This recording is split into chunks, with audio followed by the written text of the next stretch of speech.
Welcome to Los Santos, the city of celluloid, sin, and cellulite removal. From dead starlets in Vinewood, to the gangbangers in Davis and Strawberry, and Terracels in Chumash, to the drunken tourists in Del Perro Pier. It's time to take a look inside this cesspit of destroyed dreams, drug-addled degenerates, and deluded desperados that make up this great city of lights. Hi, I'm decorated FIB agent Stephen Haynes. The FIB, the police department, and the sheriff's office are fighting a war out here every day in a city where dreams too often become wet with tears. The Los Santos docks. This is where it all begins. The second largest port in the world, the great orifice of American capitalism. Stuff coming in, garbage going out, and hidden in over 2 million containers a day, God only knows where. The cartels pay off some low-level schlub, and suddenly you've got military-grade weapons, badly cut crystal meth, and grade A yayo from Mexico flooding our streets. And once it hits the hood, it's anarchy, with a side of murder hold to fries. Or maybe the Chinese are slipping some of our high-security weapons systems in with the recycling, and we're giving up our national security for nothing? Who knows? Who cares? As long as the financial party continues, we'll just keep picking up the pieces. A word to the wise, kids. Never use PCP. It makes you want to punch cops or run around naked, and not necessarily always in that order. Most of the time, this illicit cargo makes it straight to the gangs. But sometimes an ordinary Joe lets go and loses his shit after a pipe or two of pleasure dust.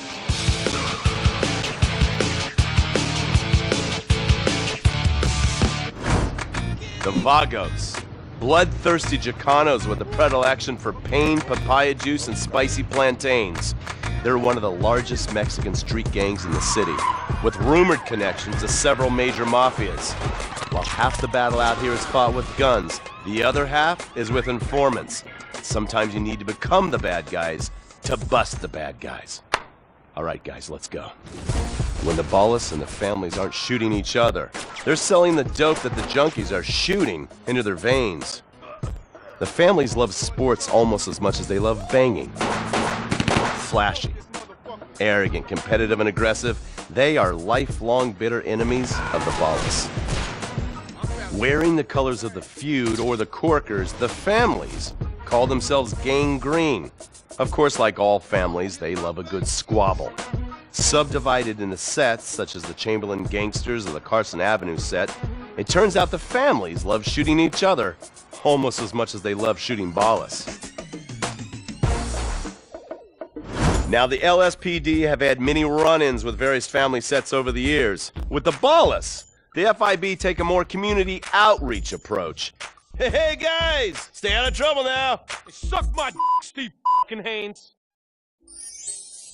Now the Ballas fly the colors of the Los Santos Panic, or the Boers, purple, because they are the bruise on the face of this city. While some thugs obviously prefer 4 wheels, other desperados prefer 2. Leather, exhaust, and drugs. No, this isn't an exotic S&M party. These are one of the nation's toughest outlaw motorcycle gangs, the Lost. Rumors are they get a new tattoo for every person they stab, and it's definitely okay for your motorcycle mama to show her breasts to your friends. The FIB has been tracking the Lost for years. We've jumped from coast to coast and have spent more time in the Midwest than a tornado spotter. When they're not running meth, they're smoking it. Or so I hear, a dangerous new drug on the streets called toilet cleaner. And believe me, your toilet will be cleaned after you've smoked some of it. Of course, Vinewood being Vinewood, it's not all about leathery dudes trying to show off on their motorbikes or roided up gangbangers stuck in some 90s time warp. This is the town that made mass murder into nostalgia. Of course, to become truly popular, your murder has to be both unsolved and gruesome. In a town full of alien spotters, adults dressed as zombies, and entertainers dressed as cartoon characters, it takes something particularly awful to really catch people's attention. The famous, unsolved murder of a Vinewood starlet is one such case. For years, horny nerds have wondered what happened to Leonora Johnson, and if they would have plucked up the courage to speak to her or kill her themselves.